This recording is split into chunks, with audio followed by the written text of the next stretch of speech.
মহাকুম্ভে আজকে উত্তরপ্রদেশের মুখ্যমন্ত্রী যোগী আদিত্যনাথ ভারত সেবাশ্রম সংঘের ক্যাম্পে এবং সেখানে এসে তিনি তার বক্তব্য রাখলেন।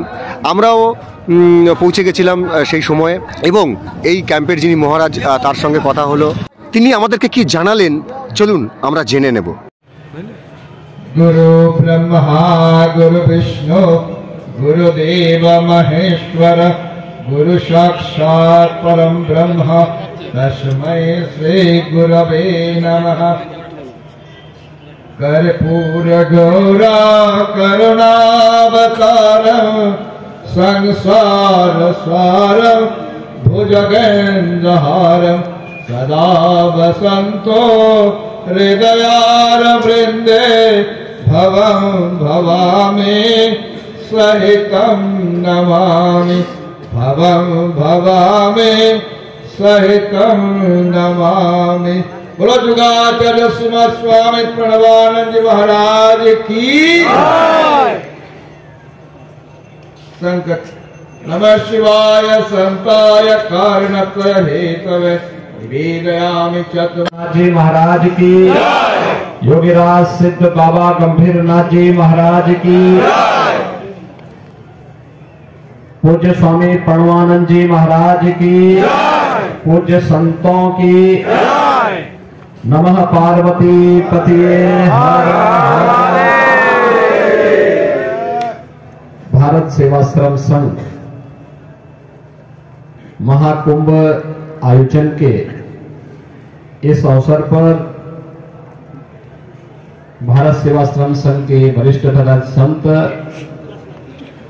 सम्मान्य श्री भास्करानंद जी महाराज,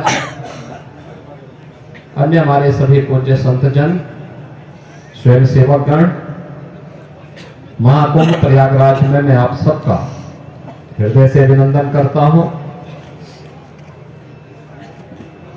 भारत के अंदर सनातन धर्म की परंपरा में पूज्य स्वामी महाराज प्रणाम।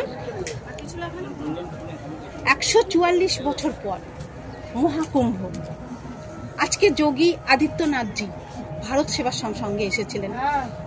ওনার মূল বক্তব্যটা যদি একটু ছোট করে বলেন, উনি কি বার্তা দিয়ে গেলেন? উনি বার্তা দিয়ে গেলেন যে ভারত সেবাশ্রম সংঘ আজ থেকে 100 বছর মোর দেন 100 ইয়ার্স যে কুম্ভমেলাতে সেবা কাজ করছে এবং এখনো পর্যন্ত এই কাজটা তারা সুনামের সঙ্গে করছে আর আগেও করবে। সেই জন্য আমরা সংঘকে বিশেষভাবে ধন্যবাদ, আমরা কৃতজ্ঞতা প্রকাশ করছি, এই কথাই বললেন।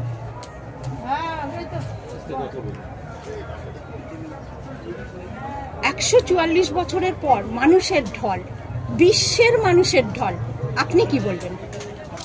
হ্যাঁ, আগে তো কুম্ভমেলা হয়েছে কিন্তু এত ইউটিউব, হোয়াটসঅ্যাপ, আগে এসব ফেসবুক এত সব ছিল না, বা আগে সরকার এই কুম্ভমেলার প্রতি এতটা ঠিক ধ্যান দিত না।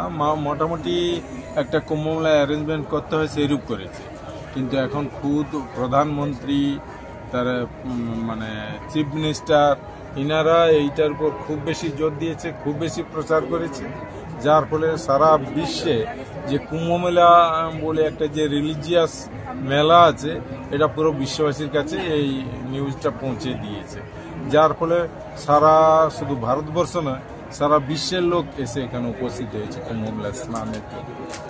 ভারত সেবাশ্রম সংঘ মানে আমরা জানি যে 365 দিনই সেবা।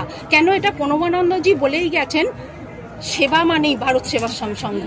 আপনি বর্তমান প্রজন্মকে কি বলবেন? হ্যাঁ, গুরুজি মহারাজ সেবার কথাই বলেছিলেন। এখনো আমাদের যেখানে এনি ন্যাচারাল ক্যালামিটিজ বা ভূকম্প, যেখানে যা কিছু হয় আমাদের সেবা কাজ চলে এবং সেই দৃষ্টিভঙ্গিটা বর্তমানে একটু চেঞ্জ হয়েছে।